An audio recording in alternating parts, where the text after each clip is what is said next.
it's always, I will never get used to the weird little like automatic voice either. I've done so many of these this year and it still creeps me out every time. Incredibly creepy.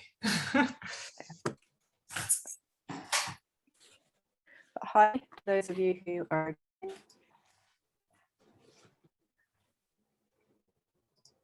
this actually kind of nice summer day, autumn day, whatever, where I've lost all track of how time works in the last year. It's technically summer. Where am I? What's happening? When is it? What year are we in? Yes. Yeah.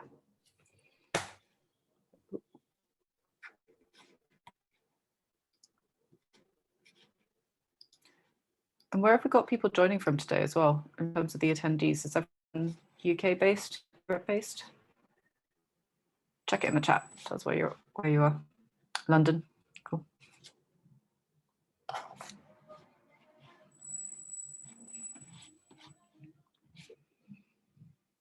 London Business School.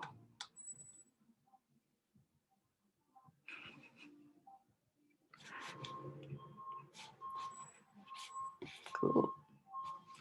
So hi to almost most of us in the UK. Oh, okay, cool. Couple of continentals. Hello to everyone. Pablo, I was in Madrid 2 weeks ago and I'm missing it a lot, so I'm very jealous.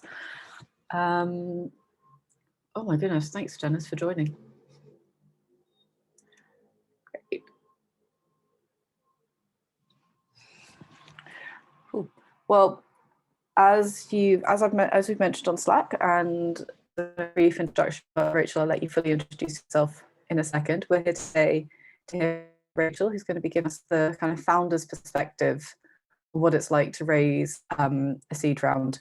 I think it's kind of really, really helpful for you as future VCs, partly because some of you are currently working in startups and on your own entrepreneur journey, but especially as future VCs, really helpful to kind of hear from the founder's side of things, what it's like from kind of their side of the table, what could be helpful, what Rachel will be hopefully telling us a little bit about what she found really helpful from VCs, what you're looking for from VCs, and things that you can kind of pick up on to be the best investor that you can. And hopefully some of you will pick up some tips about entrepreneurs along the way. As usual, the Q&A box is open down at the bottom. So if you have any questions, please chuck them in. We're going to run through a couple of questions at the beginning and then try and get around to yours at the end. But obviously if there's anything that's very pertinent to what we are discussing, we'll get around to that. These sessions always work better when you guys have questions. Your questions are always much better. So please chuck in anything you want to ask. But without much further ado, Rachel, I'm going to hand over to you to do a quick kind of introduction to yourself and Afrocentrics. Sure. So I'm Rachel Chamasi-Courson, and I'm one of the two founders of Afrocentrics, where we formulate, manufacture, and sell natural hair care products for Afro and curly hair. We started this business back in 2009, unofficially. We registered in 2010. So I was in law school at the time. My business partner, Joycelyn, was studying sociology at the same university. And we raised investment for the first time in 2018. We raised a pre-seed round of just around $500,000. And then we raised our seed round this summer. So I think we closed in July. And that was $1.2 million. So that's pretty much us. I'm not going to go into too much detail because we're doing a Q&A.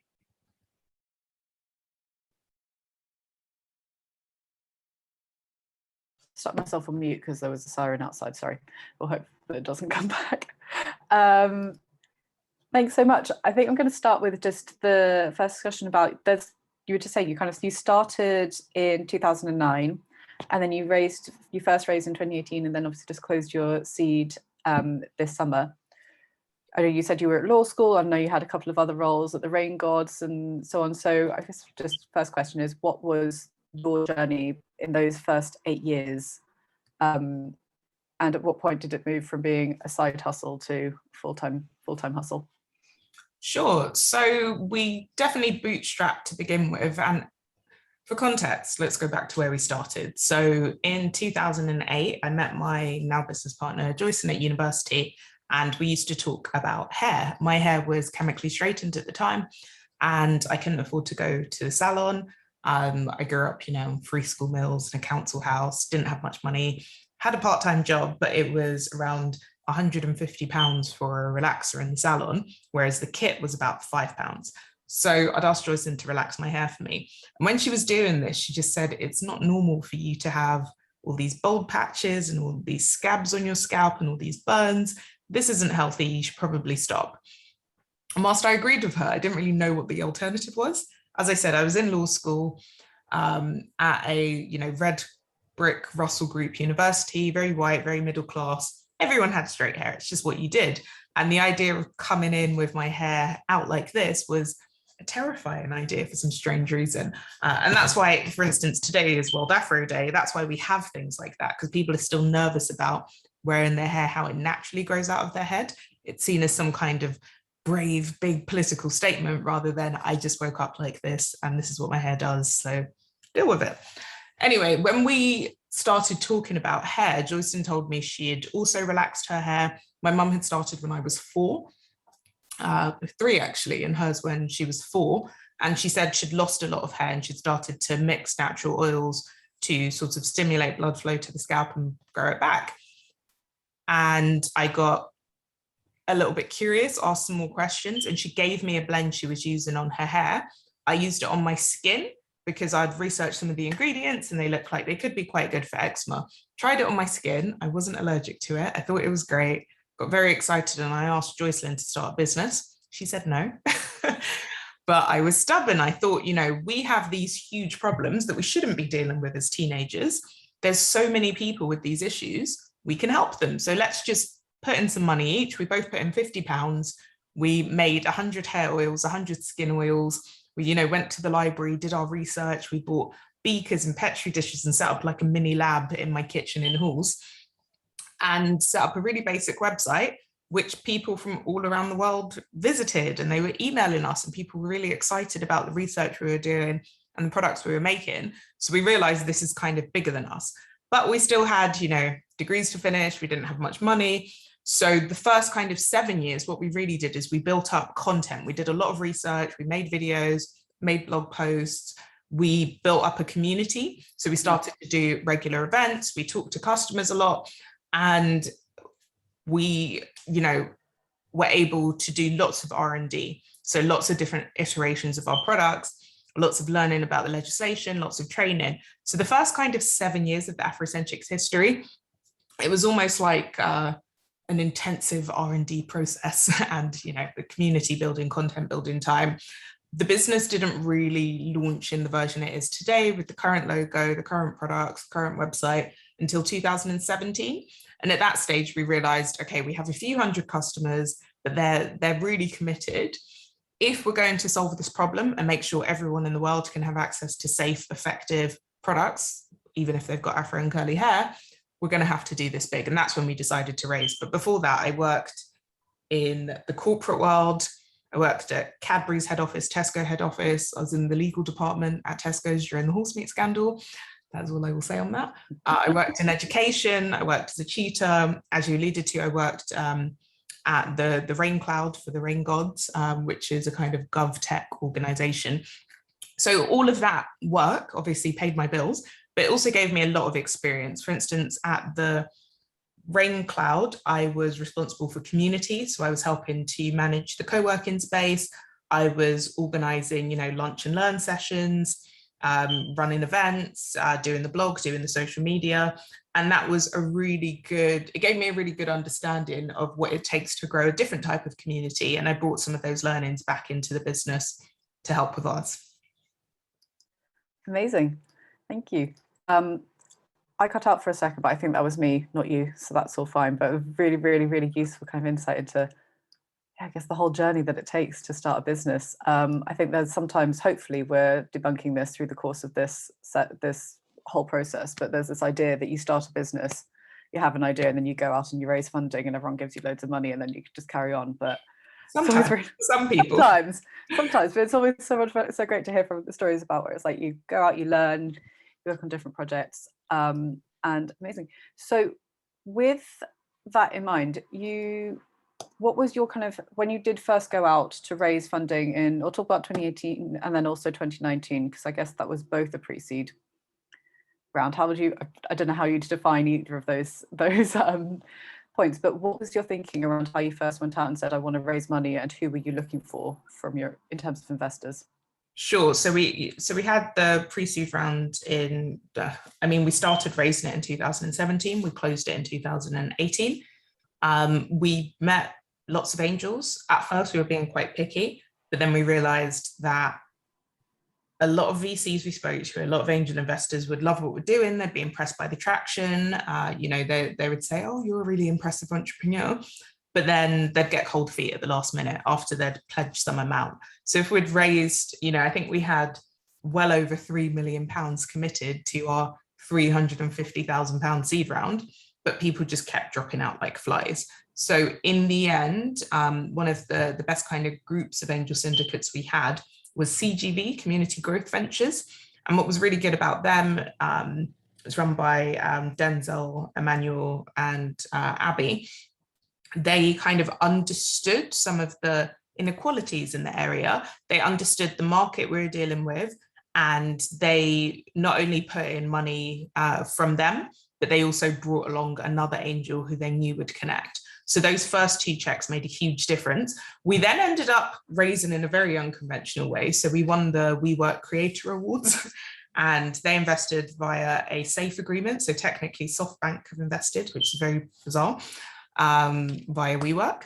And with that, because it was so high profile, lots of people kind of got in touch the next day and wanted to invest. And we were able to be a bit more selective. So as I said, we were aiming to raise £350,000. We ended up raising just under £500,000. We had angels, really good angel investors. We had a group of customers who called themselves Invest Chicks and set up a limited company just to invest in us. We had people from various WhatsApp communities I'm in. I just started telling everyone we were raising and sharing the deck.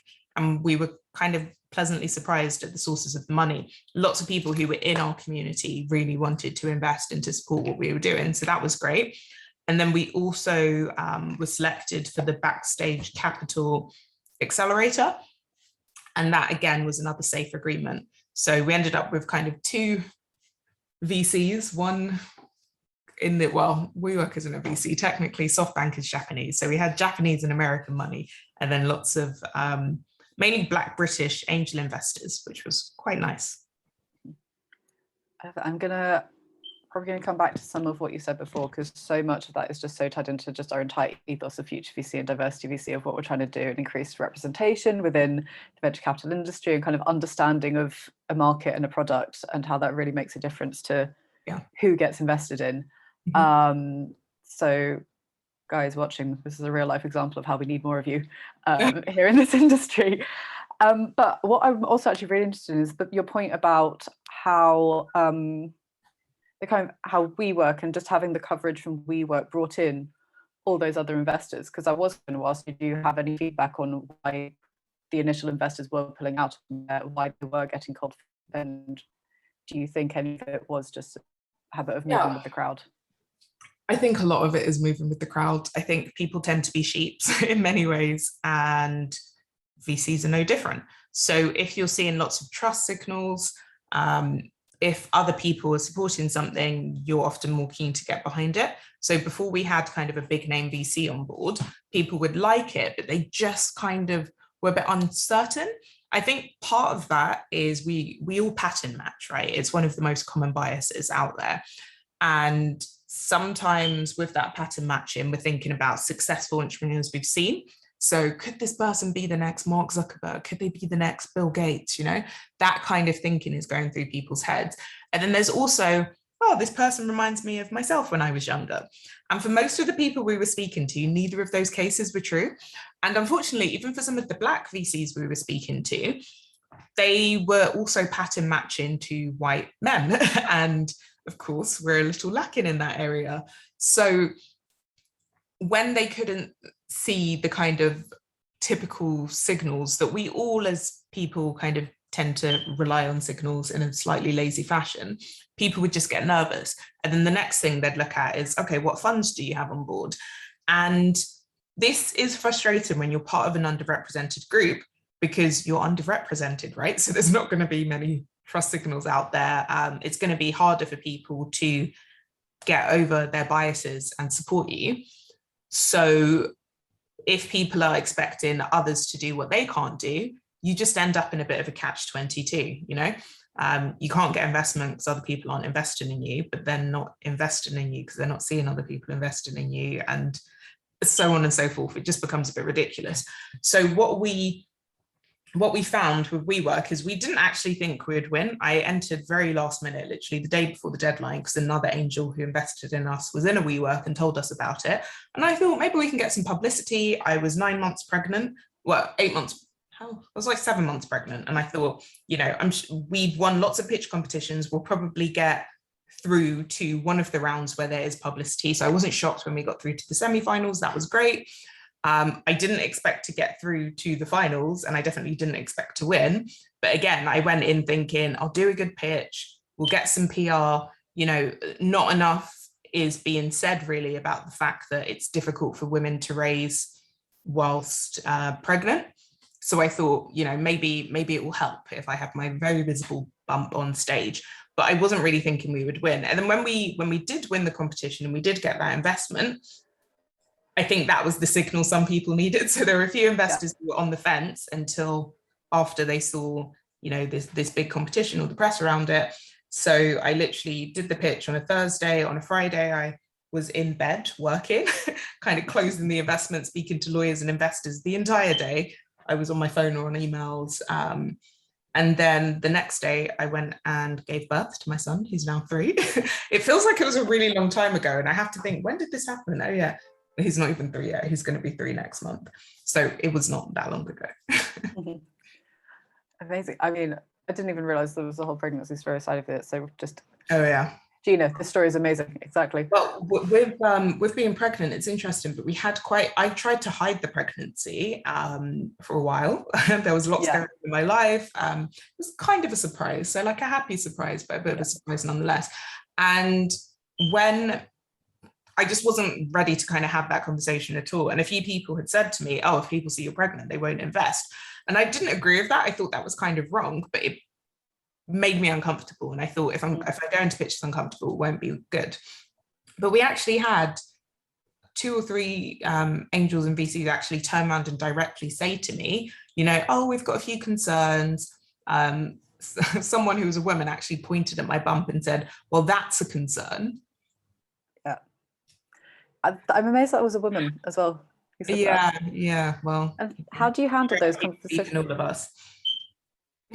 So how do you handle conversations? You might have just been about to say.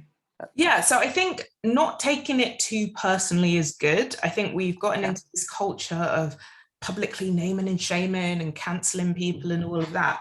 And no one is perfect, right? There's kind of good and bad in all of us. There's different levels of being, you know, woke. I hate that word now because it's become something else. But you know what I mean, like being like aware of social issues. So we all grew up in this society that doesn't treat men and women as equals, that doesn't treat Black people and white people as equals, that doesn't treat disabled people like they have any value or worth at all.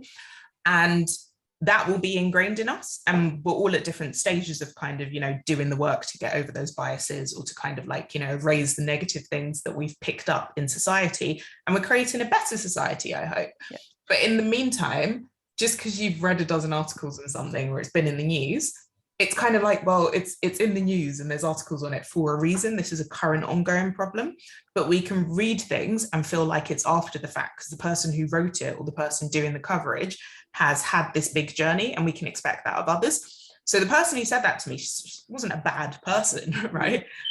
She's not anti-women. She just had picked up things that maybe weren't that well thought through. So as I said, we all have biases and it's good to just figure those out and be aware of them. And sometimes it's a bit controversial, but VC shouldn't just ignore the fact that a founder is pregnant, right? Yeah. But I think the response shouldn't be, oh, you're pregnant, therefore you're incapable of doing anything. I mean, my productivity definitely has increased hugely since becoming a mother. I think it should be more, you're pregnant, therefore you might need a different kind of support. Yeah. Just the way we should do that with kind of any other major life change, right? Yeah. No, absolutely. There was a whole, I don't know if you saw this a few months ago, there was a whole Twitter thread of someone in America who'd offered to kind of step in for their founder in a whole. So I'll see if I can find it. Saw that, yeah. Yeah. And I thought we need more of that. Yeah. I'll probably come back to that as well again when we're talking about what you were looking for investors to encourage. But for now, we've got a couple of questions from the attendees, which is pretty relevant to cover right now. Tej in particular is asking actually, how do you initially tap into angel networks? So you were talking about, from what you were saying, like kind of the initial community element really made a huge difference, and the networks and the introductions. How did you first find those people? Yeah, so there are kind of, you know, angel networks that you can find on Google. There's also Angel List, which is pretty good, but warm intros are always better. And sometimes you don't know who's in your network. So I always used to think, I'm not very well connected, you know, I don't come from a background with lots of money, but we all have networks, right? Yeah. So tapping into startup or founder communities is good, because angels are looking for founders. So think about, what do angels want? They want to invest in quality businesses. Where will they go to look for those quality businesses and try to be at those places? So demo days, pitch days, we used to look on Eventbrite and check if there were pitching events and just sign up to every one of them. And if we couldn't get on stage to do a pitch, we'd do one of those annoying questions that's a statement and actually give our pitch, just so it's out there in the room. That's how, so I did one of those at a fireside chat with Arlen Hamilton. And that was kind of a precursor to us being selected for the backstage cohort, which was, you know, we were selected out of, I think, thousands of applicants, and there were only 5 of us. And that was, I think, was it across Europe? It wasn't, it was, anyway, it was in London is the main thing. I think there were 5 cities. We had someone in our group who was from Kenya. So people from all around the world were applying. And it helped that, you know, Arlen, who was running it at the time, already knew our story, because we'd done this fireside chat. She'd, you know, given me her email. I'd spoken to some people on her team. There was a little bit of familiarity, and it meant that by the time we applied, there'd been enough progress from where we were that she could see the growth. And Backstage were really great. I think they're a good example of being inclusive and supportive. You know, no fund is perfect, but some of the things they did really well were things like offering to pay for childcare. So my daughter was almost 3 when I started the Backstage thing. She'd never been in childcare. I just brought her to the office with me. And at that stage, she was ready to go to nursery. I was ready for her to start. But you know what it's like being a bootstrapped founder. You have no money and childcare is expensive. So Backstage actually paid for her, which was great, super helpful. And it made a difference in my ability to be a present mother and also focus on the startup. If you try to kind of push people to sideline their kids for the business, they're just going to hate themselves and have like family problems. Like, it's good to try and support people's family choices. It shouldn't be as much of a rarity as it is to see founders that are parents. And I think even when the founder is a dad, people can kind of minimize that, like, oh, okay, well, your wife can quit her job. It's like, well, no, it's good for dads to be present if they want to as well. So yeah, anyway, I'm going off tangent because I didn't get much sleep, but basically finding angels, it's a case of looking in your networks, let people know, like tweet about it, drop it in group chats that you're actually raising investment, and be open to sharing your pitch deck far and wide to find the right angels. Let them find you, put out all the signals so that they will approach you, which is the place we're in now. We get angels and funds contacting us, and that's really where you want to be. Amazing. And such a good point also about like networks. Everyone has a network. Make use of your network, and it's good. The same is going to apply once you will leave this program and into VCs or whatever. You have network, use it. You're forming your network right now. I'm just going to now jump ahead to, we're now talking, this is 3 years ago, so 2018 is where we are. Yep. Again, what year are we in? How does time work? And I'm going to jump ahead to 2019 when you raised your next pre-seed round. And that was wondering, like, what was the journey there? What was the thought process around how much you've raised, who you're entitled to, and then we've also got a question from Dennis, which is this: how selective were you when agreeing to take money from certain angels or any investors, and what signals were you looking for at the time? Okay, cool. For the most There's recent lots of questions. seed round? For either. I was starting with 2019, but we can go on to seed as well at the same time. So we didn't raise in 2019. We raised in, sorry, I said the wrong dates. We raised in 2018, okay, but the money arrived in 2019. That would be it, okay. Except for the angels. So the angel money came straight into our bank in 2018. And that's what we used to, like, you know, pay our team, buy raw materials, keep the business flowing until the rest of the investment arrived in 2019. So that was the round I discussed, and I'm gonna drop a link to my Medium in the chat, because I wrote up an article about that pre-seed raise, but also about the most recent one. So our seed round, which we just closed this year in 2021, in June or July, one of those months, we actually started raising this round in 2020. And it was horrendous. It was a horrible raise. Like, I don't want anyone to have to raise that way at all, which is why I kind of wrote about it, and I've talked about it quite a bit. People were racist, were sexist. There were a few funds I just blacklisted because the things they said were so appalling. There were other funds where they were kind of embarrassed or shocked about things the partners said, and I thought it really wasn't that bad. But maybe it was. Maybe it's just in contrast to some of the things that people have said to us, it wasn't so bad. So we'd be told things like, oh, you know, Africans don't have any money. Would be asked really weird questions about our backgrounds and credentials. We had one fund telling us, you know, that's a lot of money. You know, I'm going to put in £10,000. This was an angel. Don't spend it all at once. You know, I know what people from your background can be like. You can get excited. We had another group telling us that we needed adult supervision. And I just thought, do you say this to men? We had, you know, I'm not going to go on and on about it. I spoke to Sifted, they wrote an article about some of the stuff, and people would just assume we were stupid, try to catch us out. I had one angel who said, basically asked if we were planning to build a factory. And when I explained that we weren't in the short run because we were raising £2 million, and it would cost a lot more than that to get a factory fully operational, he starts yelling at me and said, well, I know how much it takes to run a factory. I know how much it costs. I'm not stupid. I thought, well, did you ask me the question? If you know you know how much we're raising, we know it's not enough for a factory. Why are you asking if I'm running a factory? Is the assumption that I'm stupid and I don't know these things? Yeah. You said you know it because you're not stupid. And if you think I'm stupid, why are you talking to me? And I was on the motorway driving from the office to pick up my son. I literally almost crashed the car. I was so shocked at the conversation that I swerved and I had to pull over and do some deep breathing because the man was just literally shouting at me. And then his friend who had introduced him, he dropped out of the round, even though he'd committed money and, you know, started to sign things. Lots of stuff like that happened. We had funds that were going to put in big checks, just randomly drop out and say, oh, we can invest when you've got 70% retention. The industry, what does that even mean exactly? I did ask because I was naive and I was like, oh, you know, the industry standard is 23%.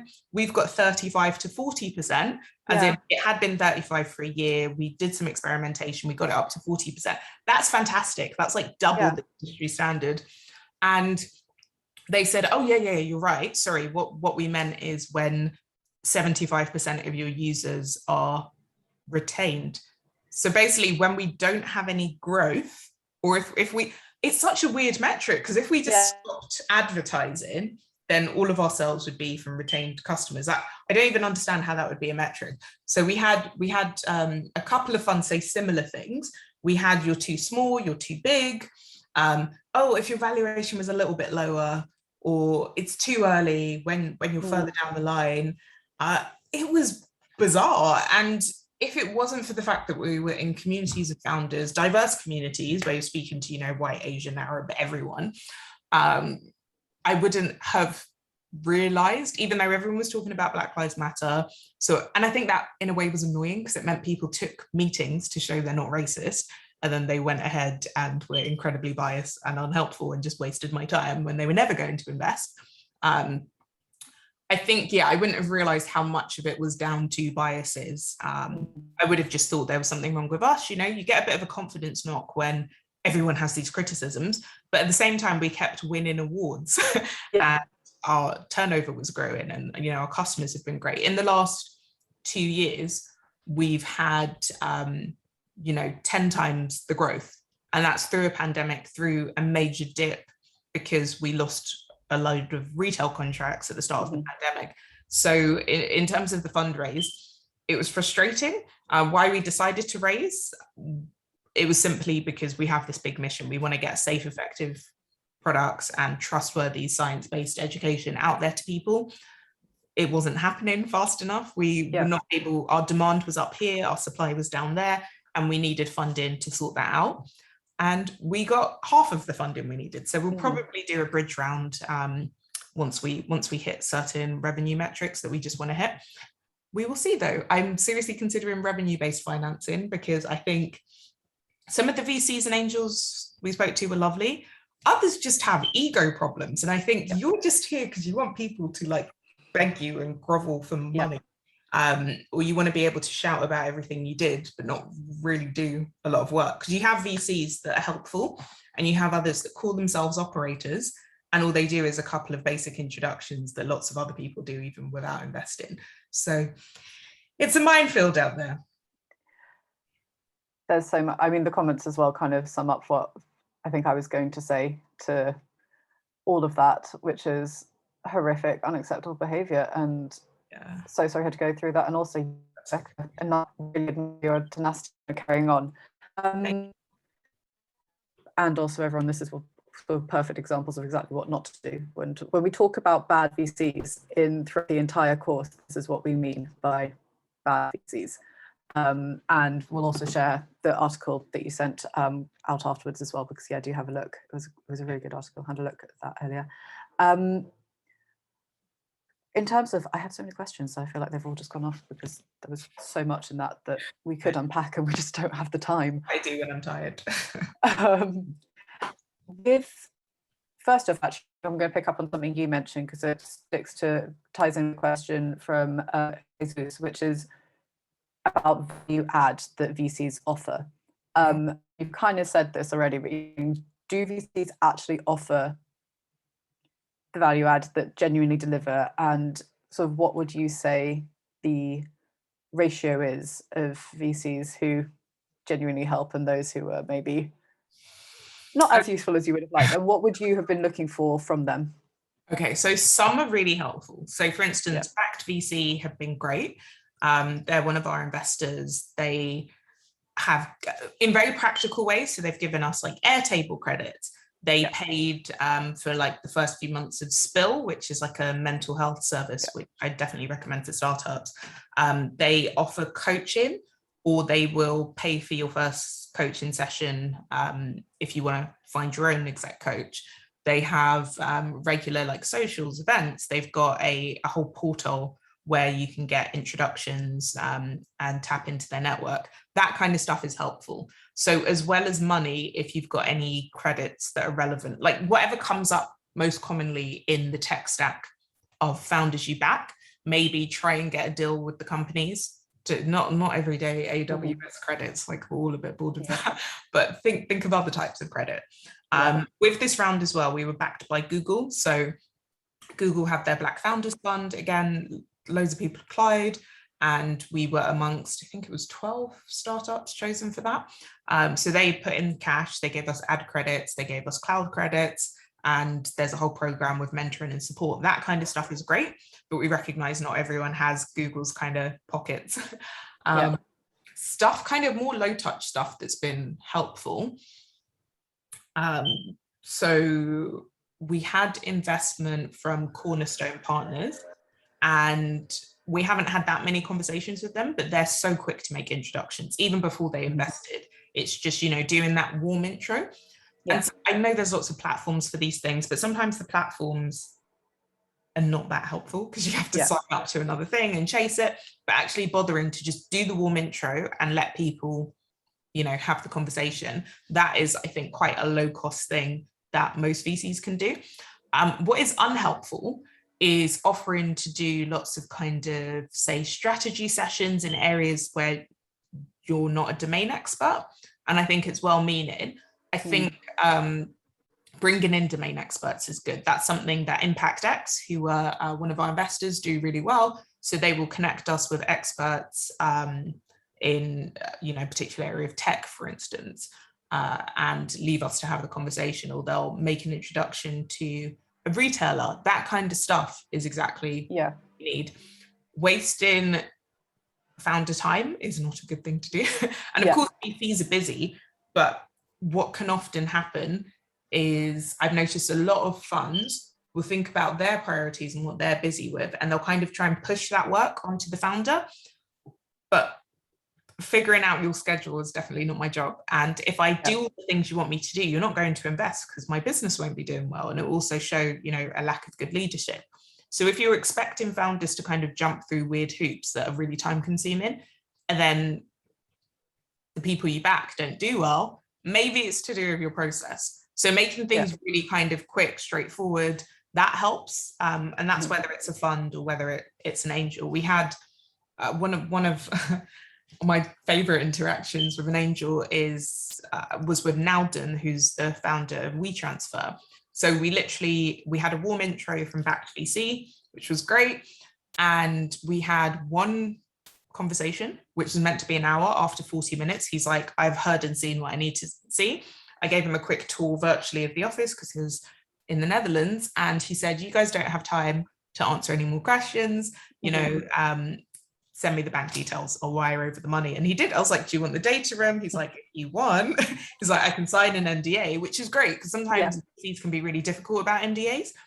But I have been sent competitors' pitch decks. So, and that's not that bad, but I've been sent other information that's maybe a bit sensitive. And I've heard people just drop things that they shouldn't drop. So if someone is nervous about signing an NDA, it's not to protect you. And I don't mean for pitch decks, I mean for any kind of data that's sensitive. So anyway, he did sign the NDA, barely skimmed the data room, and just transferred the money. And that's kind of what you want, because at that early seed stage, obviously do your due diligence, but once you've made your decision, just try and move quickly and don't slow things down. That's another thing that's really helpful. Yeah. So basically, move fast, offer something beyond AWS. And it is always that, isn't it? For a while, it was a Google Cloud Platform as well, which I'm sure you've probably been offered through Google. But and it's good. I like Firebase as much as the next person, but there's other things out there. And a lot of these services, they're offering free credits anyway. It's not hard to get them. So you're not offer something that's actually unique to you and the contacts you have, and think of the value add for the company. If you know that you're going to have, 1,000 businesses on your portfolio, and you can bring them all to, a particular library or private members club or anything that's going to be a little bit different, then do that. And think of marketing. So if you've got friends at Facebook or Google or TikTok, get marketing credits, because they're trying to get them out anyway. Really helpful stuff. Thank you. And there was something else that you mentioned that, NDAs. I was going to ask, kind of pick up on your point there about NDAs, because it is always quite an interesting conversation about when do you ask an investor to sign, when is an investor willing to sign, how much pushback do you deal with? You've kind of answered some of this, but would you be asking them to, when would you ask them to sign? And I'm going to throw out there that every single fund that made a fuss about NDAs didn't invest, and they gave really silly reasons that they didn't. Okay. All the funds that invested and all the angels that invested, all of them signed NDAs with one exception. So one angel who said that like an angel scout from Ada Ventures, Nicole, she didn't sign an NDA because Ada Ventures just don't do NDAs. But she didn't ask to see our data room. She said, just don't show me anything that's sensitive. I've seen enough, I can invest. And they were all fine. And even with Backed VC, they signed an NDA super early, like when we were just talking before we even had a pitch deck, just because they wanted to come into our office, ask some questions, do a little tour. and we weren't sure if they were time wasters. People who are serious will sign an NDA, but obviously don't be an amateur. Don't like just get people to sign an NDA to see your deck for no reason. Make sure there's something that you do not want disclosed, because it would be detrimental if it was. So we have our team members sign NDAs. My cousin did work experience and she signed an NDA. Everyone signs an NDA at Afrocentrics because we have trademarks, we've got the IP for our formulations, but the blood, sweat and tears that went into them can't be protected by a patent. If you have a patent, you're fine, but we need some degree of secrecy. So partner factories we work with for scaling up, they sign NDAs. And I spoke to some people who were really early at Innocent, and they said that something that burnt Innocent and slowed their growth at the start was they needed secrecy to protect stuff, and they would work with people without NDAs and they would breach that and just give their information to competitors. And it meant, you know, that there were a lot of low points where the business almost fell apart because of that. So when you do require secrecy, particularly in manufacturing, you do need NDAs.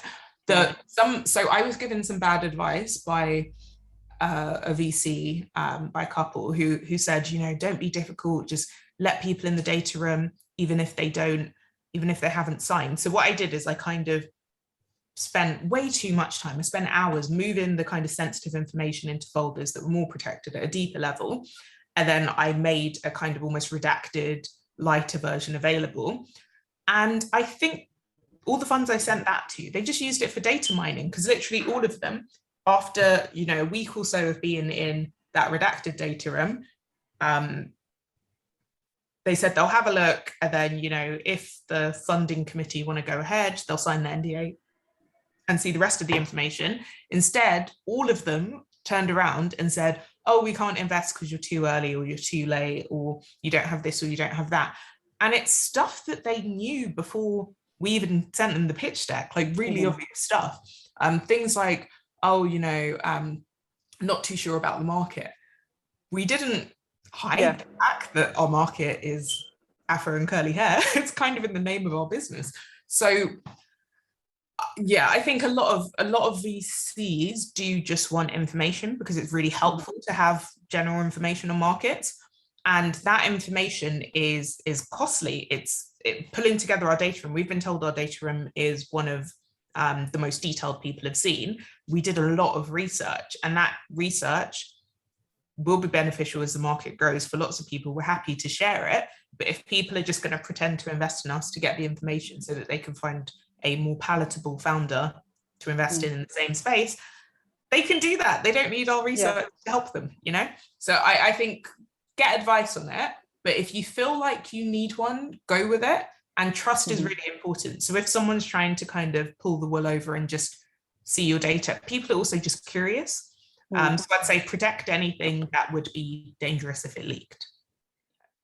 I think that was really helpful. And I think mentioning about Ada Ventures, there are some funds that just don't have NDA signing, and they usually kind of publish exactly the reason why. Right. Yeah. But yeah, you be aware. And also, as an investor, also if you're moving on to a fund, double check what the rules are at your particular fund as well. I definitely once signed an NDA when I shouldn't have, because it was against policy and I just hadn't been advised that way. And there are various reasons on both sides, but just always be aware of that conversation and be conscious of the kind of the founders' perspectives as well. Yeah. Anonymous attendee, very quickly, what is your data room? Sorry, what is our data room? Yeah, so I'm just asking, you could just explain what you contain within that. So a data room typically contains all of the information that a fund will need for due diligence. So your basic company information, so things like your articles of association, certificate of incorporation, just to show you're, you know, legal. We have a kind of a folder containing example contracts, our employee handbook, all of that kind of information, our mental health policy, well-being policy. You want to have your marketing, your general strategy for your company, your pitch deck, your marketing strategy, and we kind of split it into folders. So we have a market intelligence folder, and a lot of that research we've done ourselves, and we literally, I'm on this Google program, Google will share their data with us. They had Mintel do research on Afro and curly hair. Google had Mintel do a specific report just for them because there's so much growth in this market and they're really interested in it. And when we looked at it, we had more data. So yeah, it had discovered things that we already knew from our data, but it was good to have that extra kind of validation. But their data set is far, far smaller than ours. We've got, hundreds of thousands of data points of information that we've collected ourselves. And we ask more questions of the data. So we've got really strong conclusions. So things like that, we don't just want in anyone's hands in the same way that Google wouldn't just give anyone that Mintel report that they commissioned.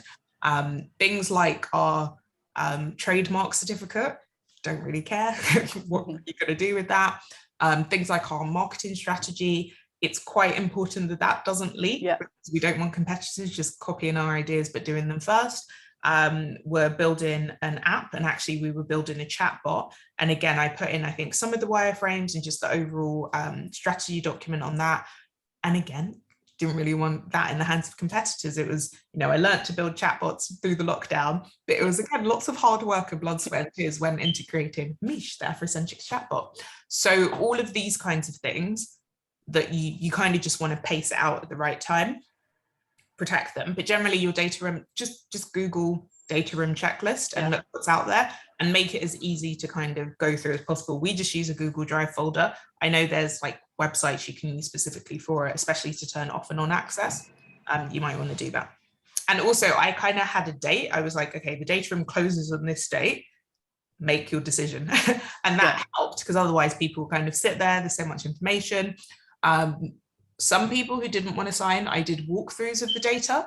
So I would share my screen, they'd ask questions, I'd go in and show them the kind of stuff. And I'd say, after this, I can send you the NDA and I can send you it to look through in your own pace. And they didn't. But that worked for us the first time round, where we did a investor evening. We invited investors down, we got food and drinks and snacks, and we just kind of did our pitch to everyone. And then we set up data stations where we'd go through the data room with people, so they're not taking information away. Thanks. So hopefully that's, I don't know who asked because you're anonymous, but hopefully that's answered your question about what to put in your data room. We've only got 10 minutes left, so I'm going to try and kind of run through a couple of last pointers, because I think you've actually answered most of the questions we had. But I have a couple of questions here. Firstly, about, did you, first off, everyone here is going to become quite a junior investor first off. As far as I'm aware, no one here is at the stage where they're going to be walking in and becoming a partner first thing. It'd be lovely to try. Would you mostly interact, at least at different stages of the investment process, with more senior or more junior members of the investment team? And is there any advice you would have in terms of what you were looking for, especially from the more junior members as you're moving forward? Because I know that can also sometimes be a bit of a discussion with founders about who you're talking to, who has control over which element of the investment process. Yeah, okay, so we met a few associates who were clearly very junior, and with every associate they were definitely going to invest and they were really excited, and then most of them couldn't get a further meeting. I've yet to have an experience where we've started off talking to an associate and it's actually gone anywhere. And I think sometimes you can be super excited, but when you go to present it, maybe because you're junior, it's not taken seriously. So what I'd suggest is, as an associate, ask the partners, what are the key things you're looking for? And then rather than just presenting, I'm super excited, which is important, but it's not going to make a decision for people, say, okay, we're looking for funds with a strong community. Sorry, we're looking for startups with a strong community. They've got a community of 10,000 engaged people on their newsletter, and they run events every week with 1,000 people. They've got the community. We're looking for margins of 70%. They've got margins of 80%.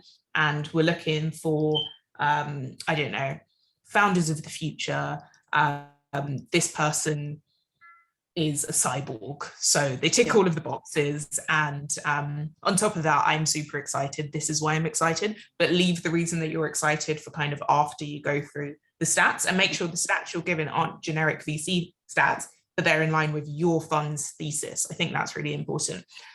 With some of the intros that happened, we would be introduced to the partner and they would kind of send it to an associate.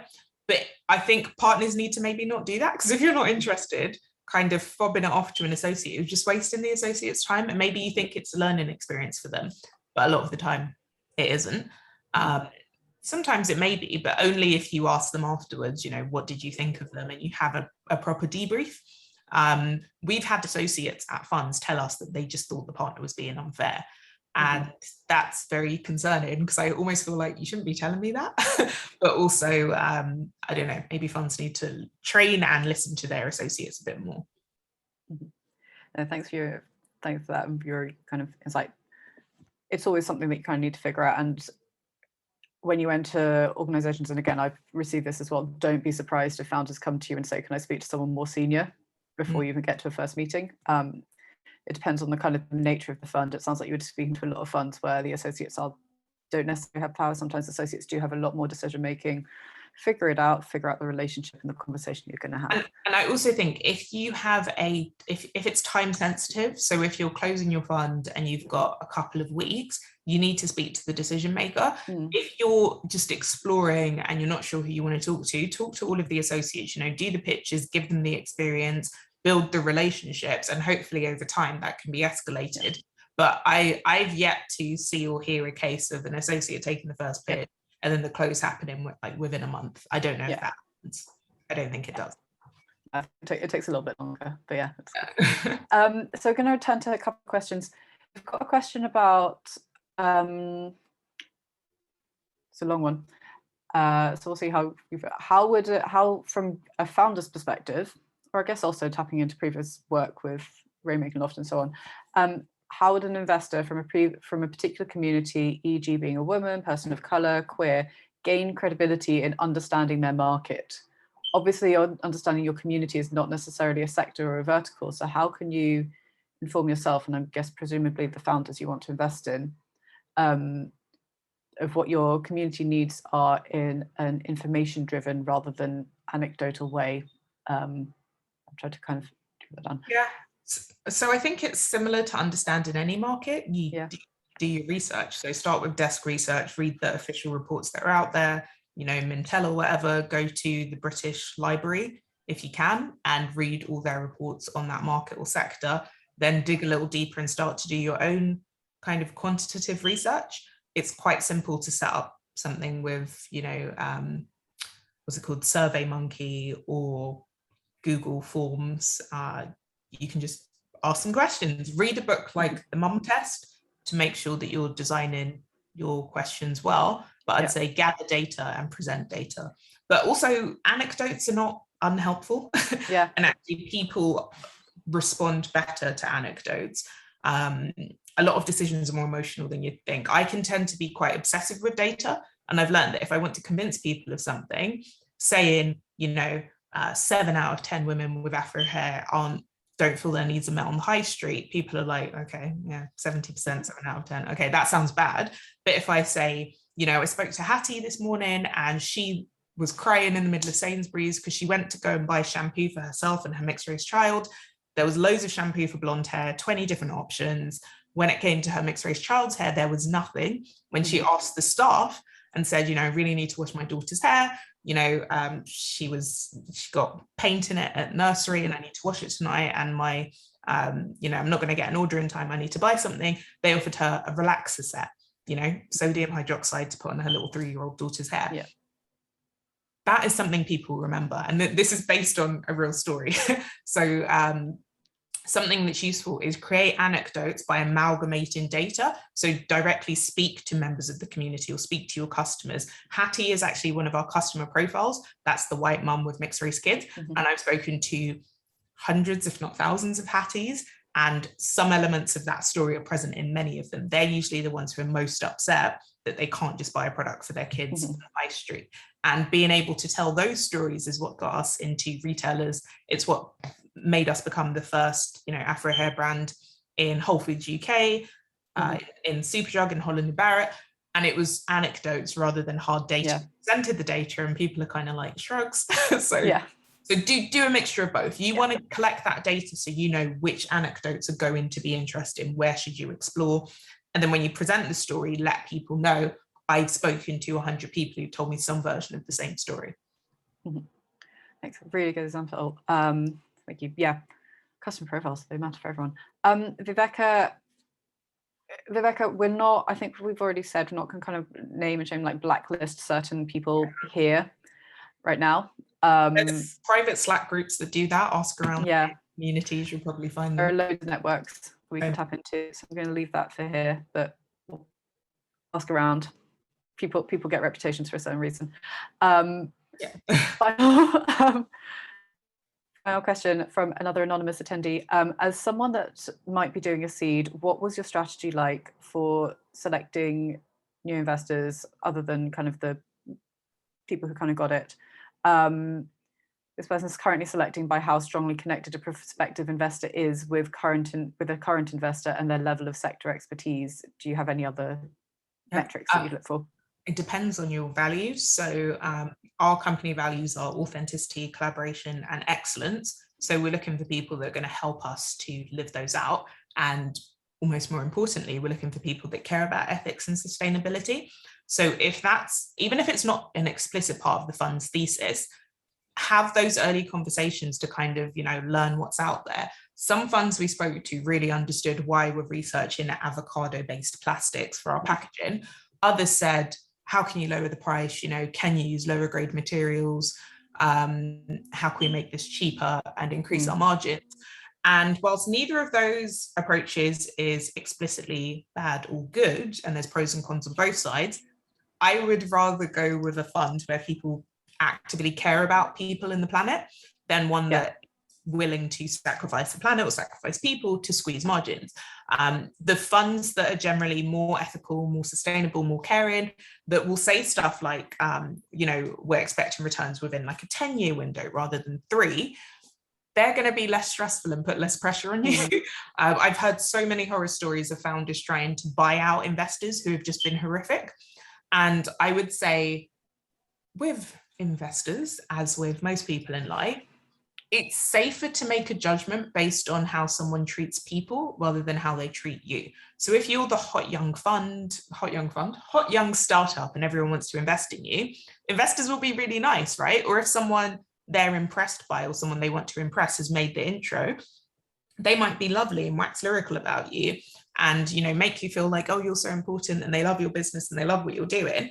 But if you're hearing from other founders that are being honest, that they've treated them badly, pay attention to that, right? So what I did with most of the funds before we took checks from them is I told them I'm going to do some due diligence. Can you let me know? I'd say on your portfolio, check these out. Let people know you're doing it. I'm going to contact them. But I also quietly asked, has anyone had investment from this company? Or has anyone spoken to this fund? Because I wanted to know how it went when the fund rejected people as well.